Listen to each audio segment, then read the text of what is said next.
Ano ang masasabi nyo rito mga idol? Kung nasaan kasi ang bola, dinedeny ni Dillon Brooks to kay Luka. Tulad dito na nasa right side, and para mahirapan silang ipunta ang bola dun sa star player nga nila, ganyan umanggulo si Brooks. Binati pa nga ni Luka ang depensa ni Brooks sa laro na ito and sa mga oras na ito sa tingin ko wala namang foul na nangyari.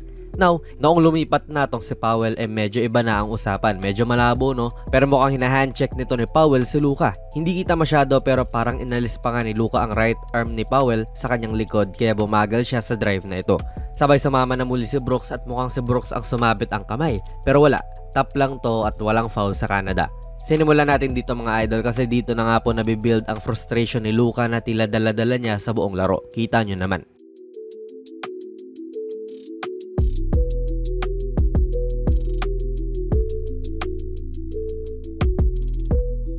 Kudos sa Canada mga idol no. Talagang ginawa nilang rough ang laro na to para kay Luka at laging may mga ganyan na parang may nasa mukha niya halos sa bawat segundo ng laro.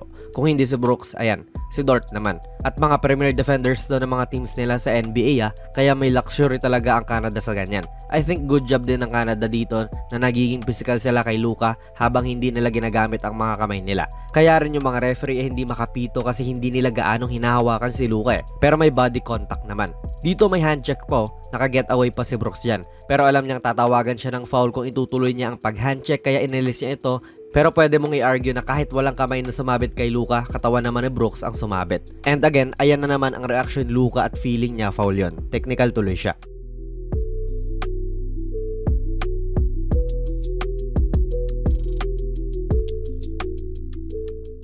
Tinatawagan ng mga ref yung handcheck mga idol na sampulan si Powell dito. Nabibigyan kasi niya ng advantage ang depensa and itong mga mas mababagal na players like Powell makakasabay talaga kung naka-handcheck sila. Miski sa NBA tinatanggal na nila yung handchecking.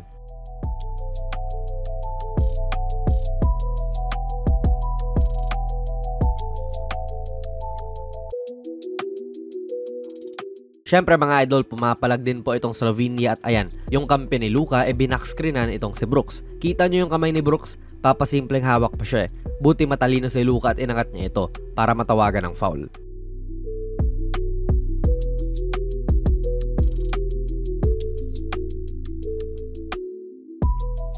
May mismatch po si Luka rito kay Powell and tignan niya si Brooks as he helped on the ball.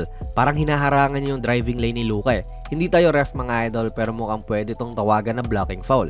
Pero since nakataas nga ang dalawang mga kamay ni Brooks, nagmukha na parang in-establish lang niya yung position niya dyan at kahit may bump, hindi nga sumabit ang braso so no call na naman to.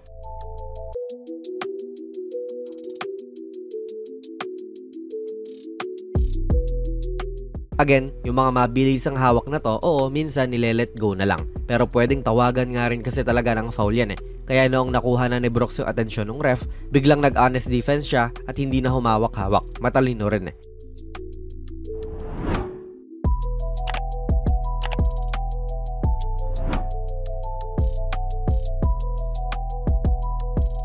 Physical din na player po itong si Olynyk Alam nyo naman yung ginawa niya kay Kevin Love. And dito, pak, ayan. Hindi ko rin sigurado kung foul ba yan pero certainly hinarangan niya rin si Luka. At inaangat niya rin ang kanyang mga kamay para hindi siya sumabit-sabit. Contact? Oo, pero mukhang hindi foul. Sobrang daming contact lang din talaga ni Luka na natatanggap sa bawat play.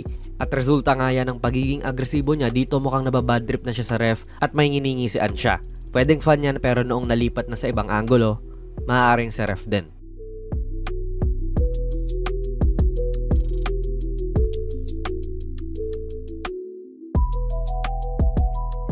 Now ito yung part na na-eject po itong si Luka. Pero ito yung nangyari bago nun. Dito sa kanan, ayan na naman ang ginagawa ng Canada na binabump si Luka pero hindi sumusundot. Hindi tayo ref talaga mga idol para sabihing foul ba ito or hindi. Pero feel ko base sa circumstance pwedeng foul at times, pwede rin namang no call lang. Pero hindi kasi sila sumusundot kaya hindi sila natatawagan. Buti dito sa catch binump na naman ni Dort si Luka at natawagan na siya ng foul. Kaya sumubok tuloy itong si Doncic na kumuha ulit ng foul kay Dort at dadalhin niya ulit sa poste.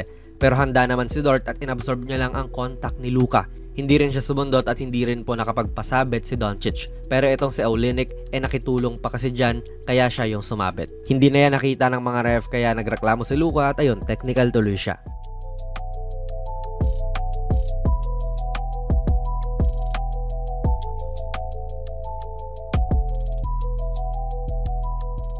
Sa ibang angulo, you can argue na itong kamay ni Dort ay pwedeng foul nga and nakaka-get away nga yung Canada sa ganyang mga saglitang paghawak. Pero kudos kay Luguentz Dort. Solid na defender talaga yan kahit na ang rookie year pa niya sa NBA at parang football player talaga ang build. Kaya rin talaga niyang depensahan si Luka, hindi lang din napansin yung sabit no ni Olynyk. Actually, medyo ganito rin po yung ginawa ni SGA pero nakuha ni SGA ang mercy ng mga ref. Sa likod naman sumabit tong si Dragic at once naramdaman ni SGA yan nag-raise up na siya para makapagpasabit. Ayan, foul din naman talaga.